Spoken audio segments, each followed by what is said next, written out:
Thank you for joining for our first segment. And we're going to burst off this morning with a conversation with soon-to-be senior counsel Anthony Sylvestre, who's going to be talking to us this morning about the deterrents of crime in a small country. Good morning, Mr. Sylvestre. Morning, Marlene. Morning, Kevin. I start morning off with a good joke, no? But yeah.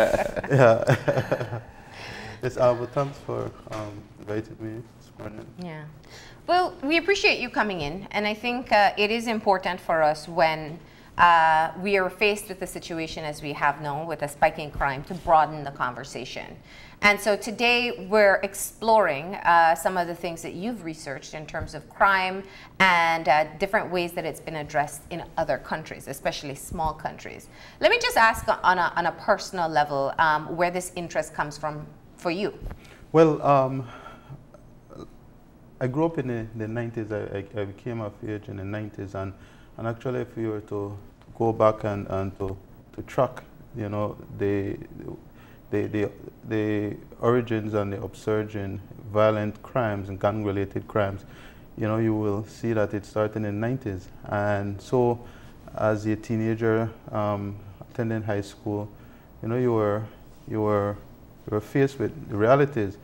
Admittedly, it is not it wasn't as horrific as it is today. So I always joke to my friends that I'm not quite sure if I may have been able to navigate through, you know, what young people have to grapple with today. Mm-hmm. And that, I think, therein lies my interest, because I was very fortunate to be able to navigate and maneuver through that and be able to and knock on the doors of opportunities, and you know, they open and was able to achieve some measure of success. And so, you know, I'm always trying to see how best one could seek to assist in trying to allow more persons to be able to become successful. Yeah. Young people, particularly if they come from the part of the country and the city where I come from, Southside Belize City. I mean, it is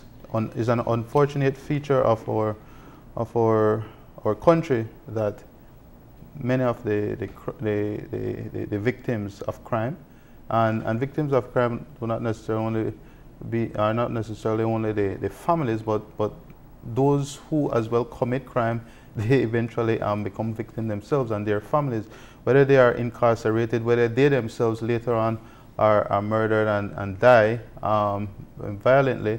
But certainly those are very are key things which certainly must be addressed, and always trying to see how best we could address them, because as you highlighted when we earlier came on, the recent events of this extreme, you know, horrific and upsurge in crime, I think it's like about 9 or 11 persons who may have been murdered.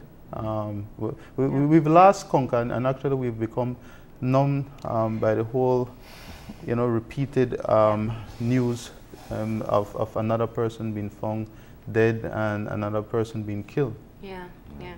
And what it triggers, I think, in terms of a public reaction is part of the conversation, because we know that a lot of times the political will, yes, and even sometimes the direction of the actions of people at the helm, like the police department, respond to public response. And we're hearing right now from people across the country demanding, oh, something has to be done about crime. We need to be safe again. We heard from the leader of the opposition the same.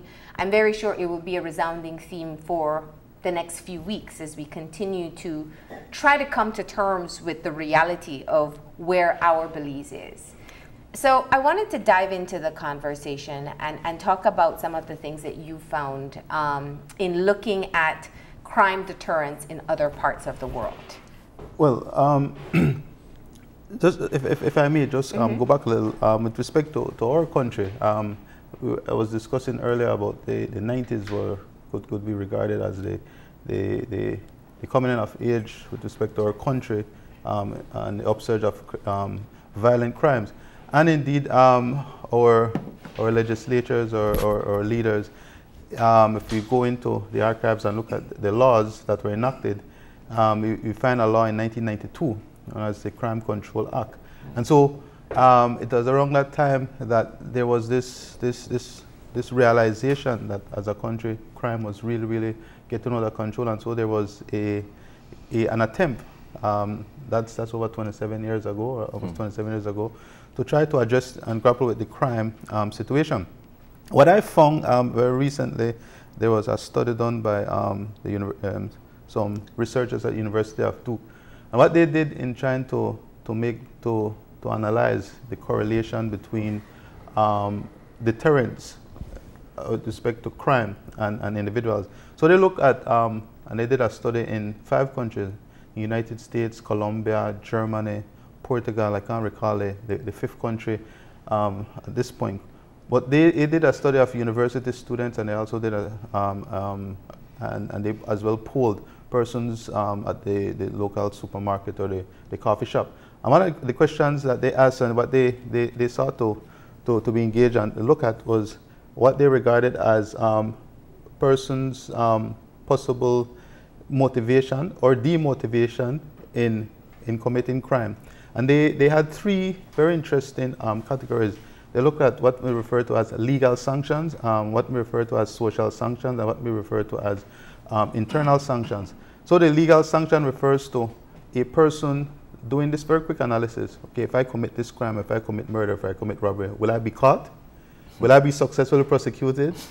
And what will the punishment that I face? Yeah. Can I answer any of those for Belize? Yeah, we'll get back to them in a few. Yeah. Then the social sanction is social embarrassment. What will my friends or my family think about me if I commit a murder, if I commit a robbery, if I commit kidnapping? Then the final sanction is the internal sanction. Do I feel guilty by committing these crimes, any of these crimes? And so they looked at the situation in several countries, and one of the interesting results was that where a person was more motivated to not commit a crime based on a legal sanction, that person showed to have had less internal sanction. So they not generally would have feel guilty for committing a crime. They just don't want to be caught. Yes, and they don't worry about the social embarrassment. Wow. And very interestingly, so you had like in countries like Colombia, and so you have legal sanctions or what more cause or more significant in a person not wanting to commit crime.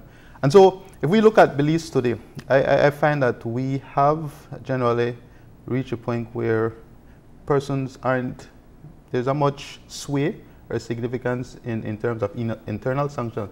But not worry, that's wrong, or not for the most part, not worried about that. They're not worried about social embarrassment. There was a point in our history in the 50s or 60s or 70s or early 80s where, for instance, if someone commit a crime, it was a social embarrassment. So that person would be regarded as a pariah, would be looked at. They stole something, or they took the proceeds of crime at home. The parent or the grandmother or aunt or somebody would say, send them back. Carry that thing back. Yeah. So no, I mean, looking at this honestly, do we have that? Do we find that exists today? It has we don't necessarily find that much. And then you go to the legal sanction. Kevin was about to answer that. So a person may ask, if I commit this crime, will I be caught? Okay, so you're caught. Will I be successfully prosecuted? And if I'm successfully prosecuted, what penalty will I receive?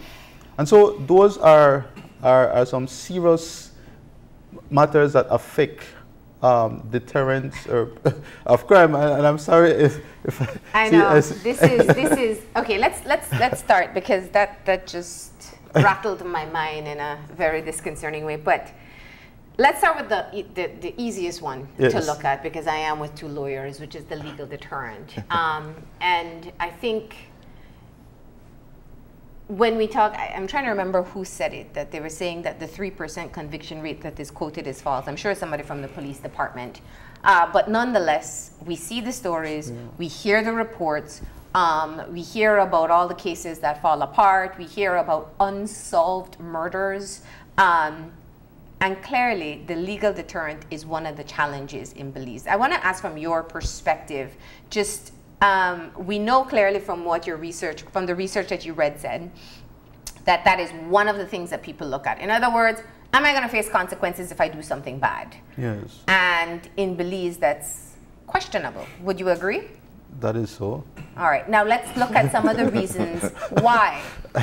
Well, so you look at the first one, will I be caught? So the crime fighting techniques and investigation. I mean, it speaks for itself. But invariably, when a person is arrested and charged, then we go. That is where the shortfall or the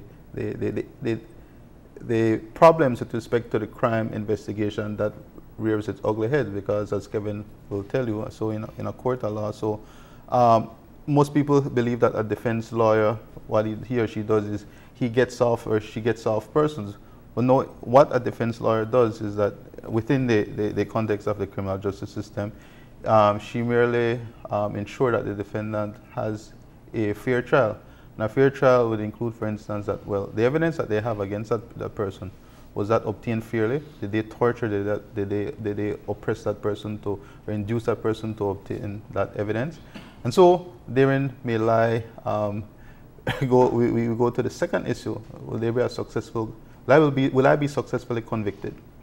And whilst it is true, I will concede we don't necessarily have a 3% conviction rate. It's much higher. There is a pervasive feel that, well, not many people who, even if they're caught, are successfully prosecuted. Can I ask this? Because I am one of those people who believe that the 3% conviction rate is very real. Because not every crime is reported, that's the first thing. So convictions, you would assume, are the only crimes that are committed cannot be the ones that are reported and people are charged for.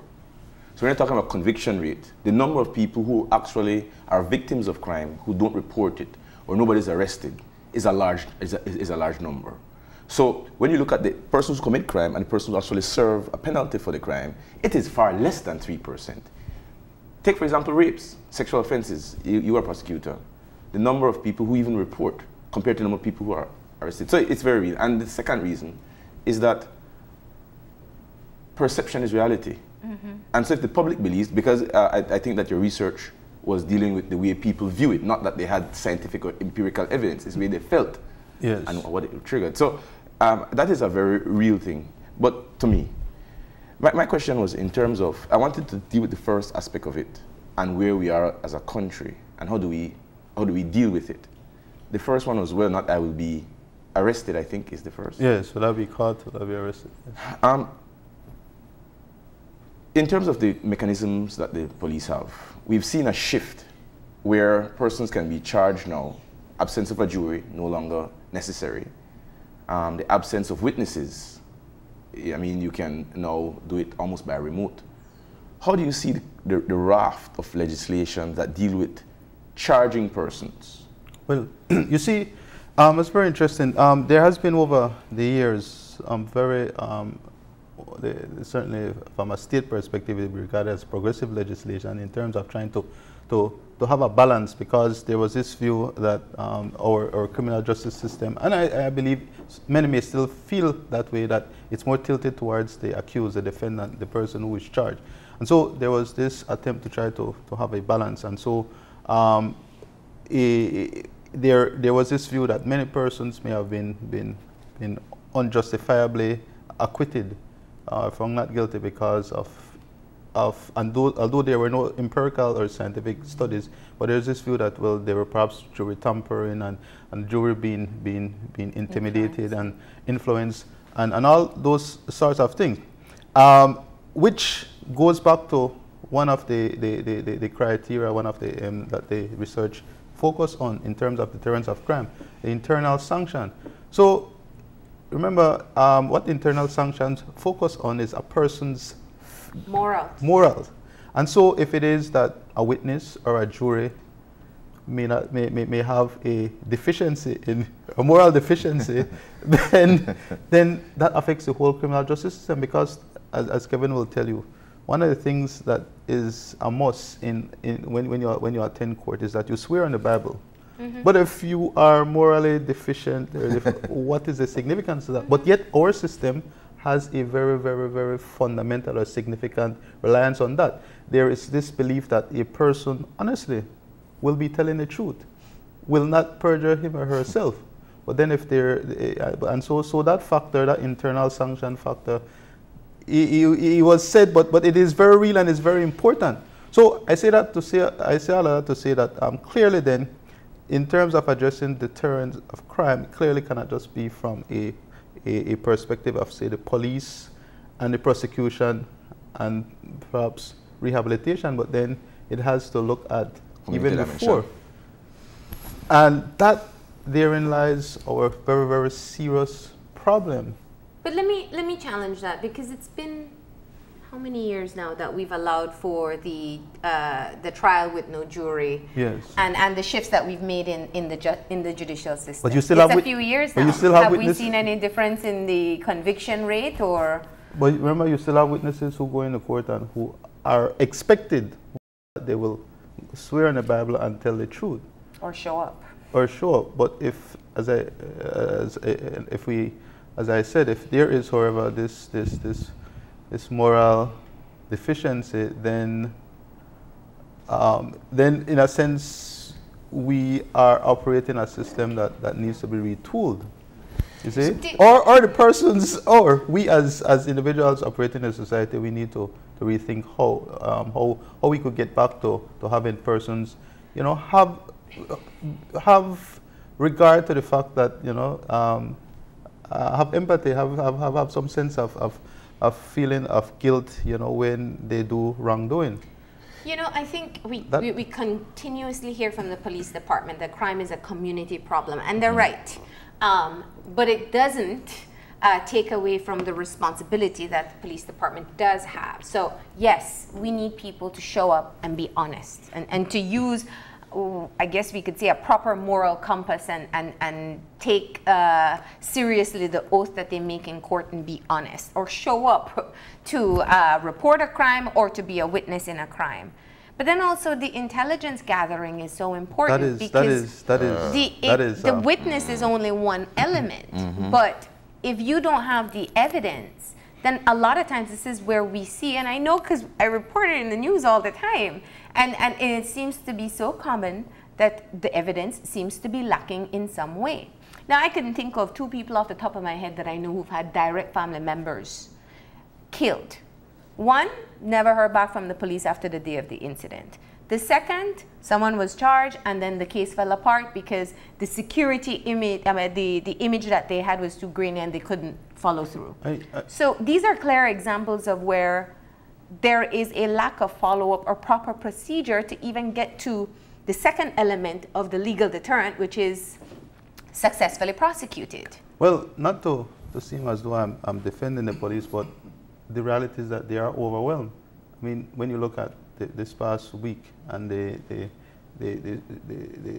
gruesome murders and this with such succession, the police have work just about every minute or so that when they pick up a file and they start working, they're called to address another crime that may have been committed. Yeah. So really and truly, you know, there has to, we as a country, as a nation, I mean, those two aspects that the study look at, the social sanction aspect, whether people would feel embarrassed socially if they committed a crime and they're caught, or whether they themselves internally they feel guilt, that I think has to be addressed, and so mechanisms have to be put in place to see how best we could go back to that. But with respect to the issue of intelligence or data collection, one of the things that I found that is that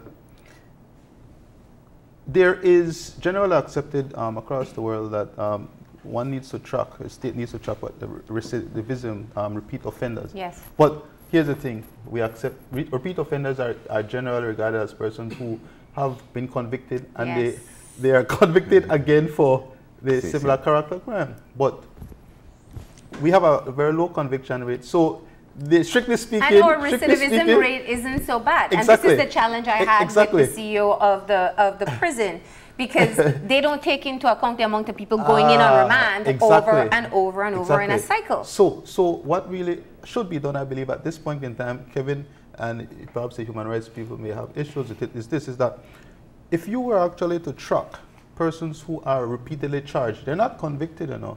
And so you would look at their rap sheets, for want of a better word, for the past 5 years. So you may have that person having been charged with unlicensed firearm, that person being charged with maybe aggravated assault, attempted murder, Rape. and rape, so on and so forth. But you would look at at the end of if you track their case, they're completed and they're found not guilty. Now, respectfully, I do believe that we will reach a point where we need to track persons who you will find that they're being netted in our criminal justice system too oftenly, because one or two things occurs there. Is either the police are targeting them, or they themselves might be doing something that require the police to charge them. But they're benefiting from a failure, because from a human rights perspective, I understand that. If you've never been successfully proven to be a criminal, then you're not a criminal for all intents and purposes. And for a genuinely innocent person, that is right. But I think when I was doing some research, I think in the United Nations Office of Drugs and Control, so they established an Office of Crime and Prevention and Drug Control in 1997. I think they're moving now towards having statistics of persons who enter the criminal justice system. So perhaps it's not only persons who are convicted, because if we continue then to only focus on only track persons who are convicted, then the reality is that we are not seriously addressing the issue. Yeah. You're right, Mr. Sylvestre, that my human rights instinct are jumping up and down. Yes. Right now, can I share with you a scenario that happened yesterday? We're talking about intelligence gathering. The difficulty with the raft of legislation and the procedures is that when you put it on a police department that already has deficiency, the result that you have is abuse. And you have an encouragement of incompetence, because what they do is simply just arrest people without having the mechanism to follow through on a successful charge with the proper evidence. I want to give you the scenario, and I know it's one that you are familiar with.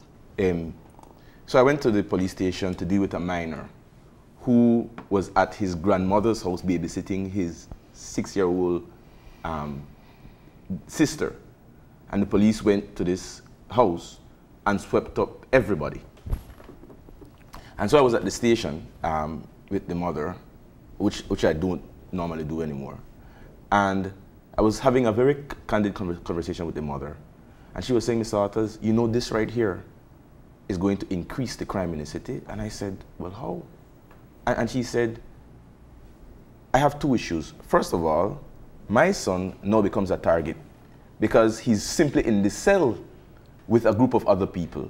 So my son might be targeted quite innocently. If he survives, it might change his mentality from a little kid who is 15 and scared to somebody who has seen the worst.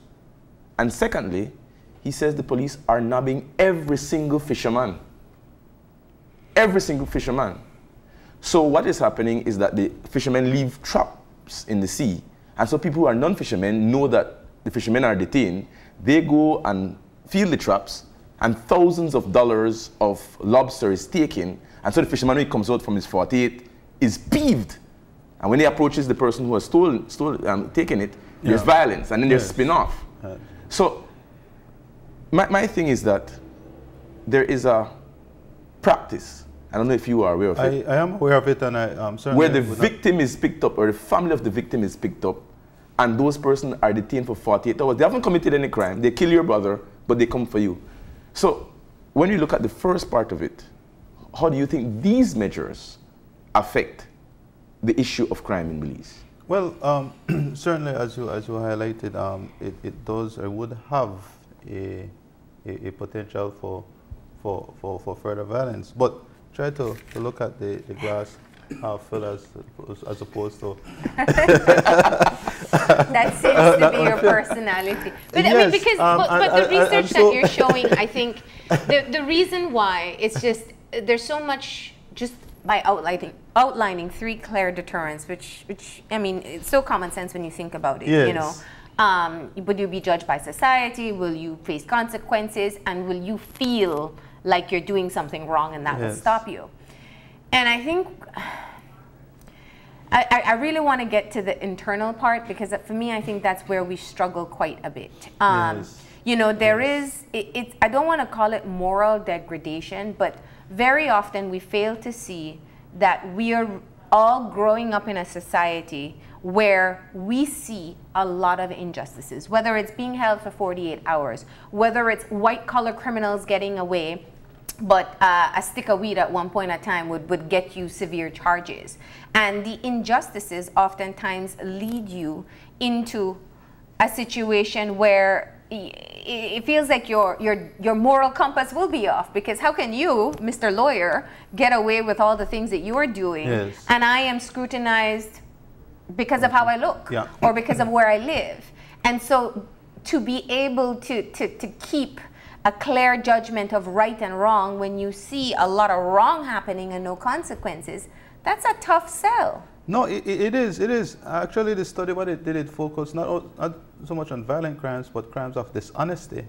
And very interestingly, so they cited a study which shows that tax evasion, you know, persons under reporting their income and stuff like that, that in most countries, that what the government loses is more than what is spent on health care. Wow. What the state spends on health care. So it is a substantial amount, and you are right, because in fact, young people, they see these things, and so as Monk Tequila would say, I want to make the youth then corrupted, so from their little, they're not really nothing productive.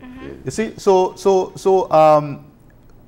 and if you were to actually track either the victims or the alleged perpetrators of many of these violent crimes recent, they would be children who are from that age, in 90s and early 2000s. So there clearly was something that went wrong, and it has to be urgently addressed. And you are right, that internal sanction aspect of it, I don't have the answers. I don't know if any of us have the answers, but it's something that clearly, and the policymakers need to urgently begin to think about what we as, and I say that, and the reason why I start to focus on these aspects is because, generally speaking, when we speak of crime, we generally only think of it in the criminal justice sphere. Person being arrested, prosecuted, and been sent to prison or the other. But clearly, there are other very, very equally important aspects to crime deterrence. Education is another. The CEO for the prison quoted that about the average highest education he would see in the convicts would be second form education. Well, you see, and I'm wondering if those information are being given to the policymakers, because it should be very telling, because when these researches are carried out, obviously the identity and personal information are coded, so you don't know who they are, but the information is nonetheless very, very, very, very important. So you could know, for instance, X is from this particular community. X comes from a single parent unit, or maybe may have been reared by grandparents, or other, comes from a particular social background. Those are very important things. I'm not sure if they're being used, but it's there, and it needs to be sourced and used by the policymakers. Yeah, my concern with that is in terms of profiling. I mean, that's why I said I don't want to proper data collection will be anonymity. Should be coded, but your concern is very real. I'm not sure if that may happen in Belize. But that's always one of the challenges I have when we have the representatives from the police department here, and it's not an indictment on them. It's really just a general perspective. We seem to want to shy away from investigating this problem. And when I say investigating, I mean doing proper research. Dr. Gale's report is, I don't know how many years old now, at least a decade it feels like. I went to his recent presentation last year, and he had such eye-opening information.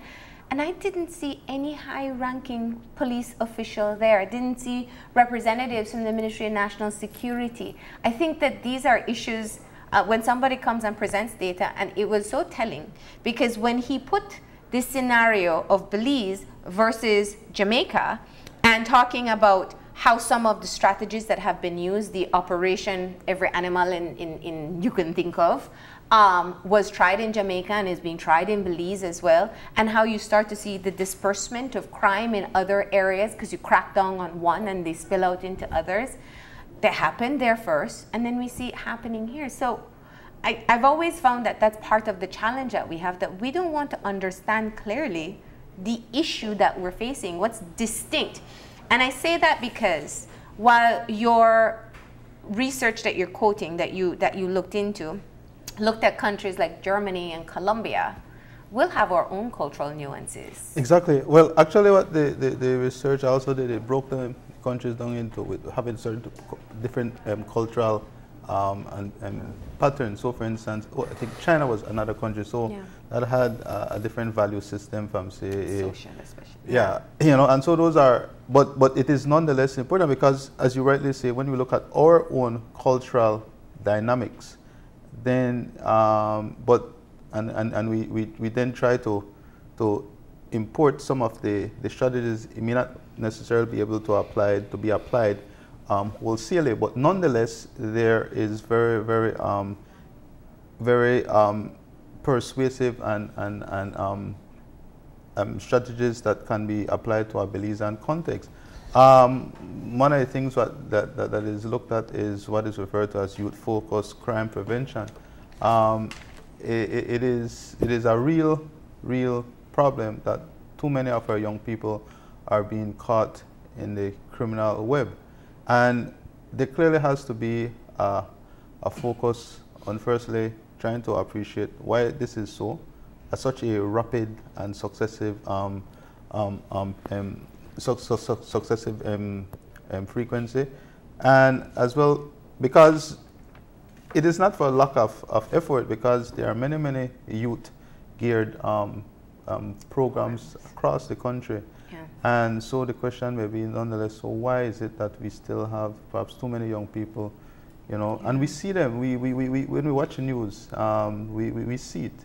So it's not as though we're telling tales or this is or speaking about something that is different from what is occurring. So what, as one of I was speaking with someone who works with youth, and so he was asking, I was speaking with a young man, and so the question was like, what may motivate a young person to want to kill? And the response was, again, a thrill. And clearly, I mean, the response is, your reaction to that response clearly has to be shocking. Oh, you're getting a thrill, you know, killing somebody.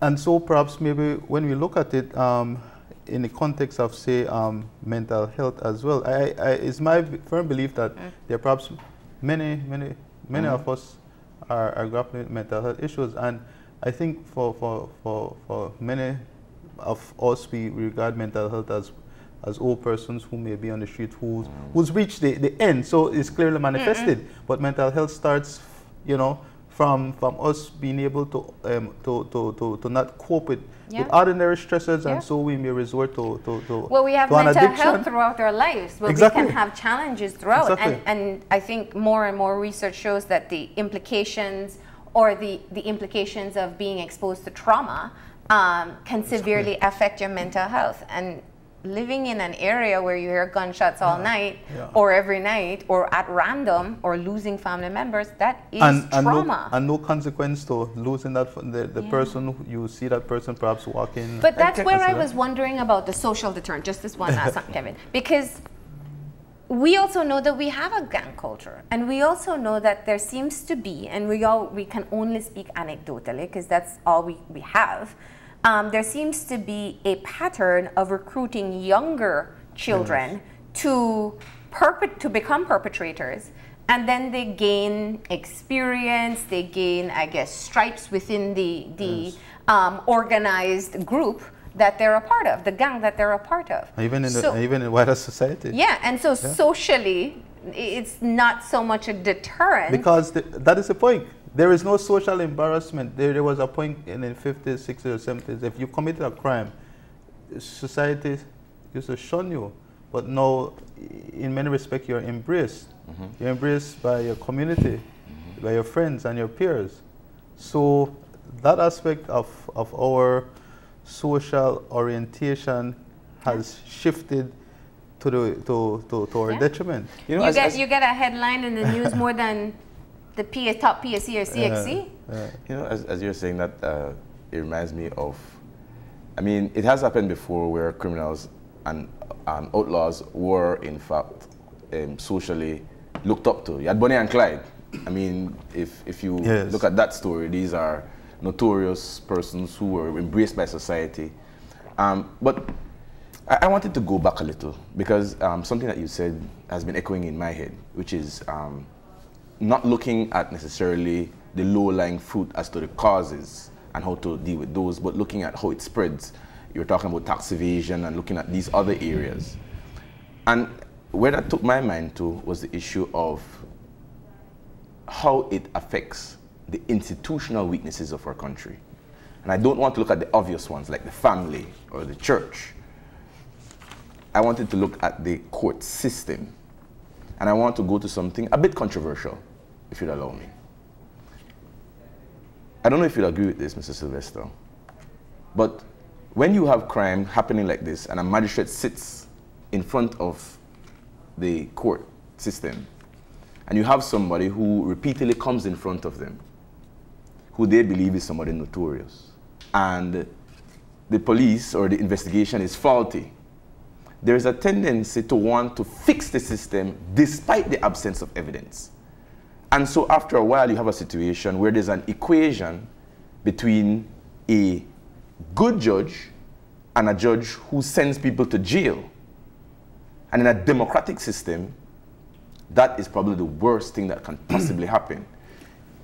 Can you talk a little bit about the way that that is taking law-abiding citizens and actually pushing them in a way that is unhealthy, well, if you agree? I suppose that, that something real, but we also acknowledge that many people are being convicted. So I suppose if it does occur, it would be very minimally, if at all. No, so no, and I'm trying to doesn't support each other. You're trying to give the system a blight, but they don't get one. Well, I do believe that the system has been taking a beating, and I think collectively, you know, seriously have to take stock of what is happening and see how best we could assist in trying to put things, you know, in a better path. But would you agree that my mom says never go shopping when you're hungry, because you're going to buy things that you don't need. So you don't address an issue of crime at a time when you're having 11 murders on a weekend. I don't know what the number is. But if we look back, you were pointing out that from 1992, we're dealing with certain things. And the absence of things that are should be in place. Belizean investigation, to go back to that point, is community-based. And we've tried to move it away from being community-based. We've taken away the jurors, we've taken away the evidence. And we've actually had a promise to go into DNA labs. I mean, when you look at the tools, even if you take away what the issues are, we have not necessarily moved in a way to shore up even the first step. And in fact, I wanted to comment on this thing. When we had Mr. B.Q. Pitts as the Attorney General, penalties in relation to crimes were actually doubled. I don't know if you remember that raft of legislation. Yes. We took away the power of the magistrate, like we didn't trust the magistrates anymore to grant bail, and we have this entire system. But I don't know if you'd agree that those things simply haven't worked, and we have to be critical because we have a radical problem, extreme problem. We need to have an extreme response to it systematically. No, yeah, I agree, but it goes back again to the fact that us as individuals, as Belizeans, if we seriously were to do some critical analysis of us, very well that our shortcomings of our moral compass may be a real issue. And I do believe, and I was thinking about it, and there, in my view, there is clear evidence that the increase of the influence of the narco-trafficking trade does have a very pervasive and wide sweeping effect on crimes on a whole and on our culture. In the 90s, when we were in high school, murders were occurring. People were being stabbed, you know, and chopped. The opportunity for a young person to get a hold of a gun, that wasn't so easy. Now it is almost, as a matter of fact, that a young person may have a gun or a weapon and access to it. And so what may have led to all of this is the proliferation of firearms in our country. These are all things which are very, very much correlated to narco-trafficking trade, no? Yeah. And we don't talk very much about gun control or issues like that. But there's one thing that keeps on ringing in my mind while we're having this conversation, and I also want to be clear about it, because you mentioned just now extreme response, and I think what we have seen in terms of extreme response has been things like curfew, preventative detention, shutting down vendors early or shutting down nightclubs early, things like that. And so I think we have to be cautious when we say people want, and that's what we hear from the public. People say, bring back the death penalty, public lashing. You know, I've seen so many different things. But there's an old concept, you know, in social work where, you know, you see somebody coming down a river drowning all the time and you can save them, but you do have to actually go to the source and see where they're falling in and find out why they're falling in and all the contributing factors. And it just, I think when we think of crime, there's so many different elements. We got to keep them in school beyond second form. We have to somehow reshape the moral compass of some of our people in society, even though we see the levels of corruption and perhaps that infiltrates their mind. We have to take a serious look at the investigation and legal structures that exist and why they're not working and what we can do to change that. But it's that cohesion that seems to be so missing. And it's very interesting to speak about cohesion, because I do believe as well that cohesion in the family was what may have kept us together. I mean, I mean, I know you from very young. I mean, so you grew up, you had your aunt, so you had your aunt, and you know, everybody is together in one family, and that was the situation with most people, most families. What we've had now is that where families have become isolated, and the help that you used and the support that you used to have is not there again, and so parents now, however, unfortunately, are not being given the support to be able to be parents. We think out instinctively that people just necessarily know how to be a parent and know, you know, and that's not necessarily so. I mean, we take for granted what our parents, the benefit that our parents had, and our grandparents and our aunts and others who would have been in extended family. And that's where I want to go back to clarify what I mean by extreme. When I say extreme, I mean that we have to put our money where our mouth is, and we have to find proper measures. I don't think we can sugarcoat it anymore. I think we have to point fingers, and the people who are leaders, we have to point at the DPP's office. We have to point at the police department. I know pointing won't help. We have to point at the politicians. We have to point at the parents. But I think we come to the point now where each of those persons and each of those authority heads have to say, mea culpa, you know, I deserve it. And you can't wake up tomorrow with the same attitude. And that is my thing. I know. This is a complex problem, and I feel like we've probably just frustrated you as our viewers even more. But what I think we are collectively saying, perhaps in different ways, is that there has to be a realistic, strategic direction taken with crime, which, to be clear, we will all have a part in, from the media, human rights, to those who are part of the justice system and just concerned citizens on a whole. One, we have to demand it, and two, we have to be prepared to be a part of it as well. Absolutely. So that's the best way we can round off this conversation. You've brought us, I think, and we didn't get into all the details of it, but you've brought in some really interesting points that we should all be thinking about today, and as we continue, if we really want to get a handle on this situation. Thank you so much, Anthony. Thanks for having me again. All right, we're going to go ahead and take a break, and when we come back, we'll be talking about the Belize Summer Coding Camp. So stay tuned.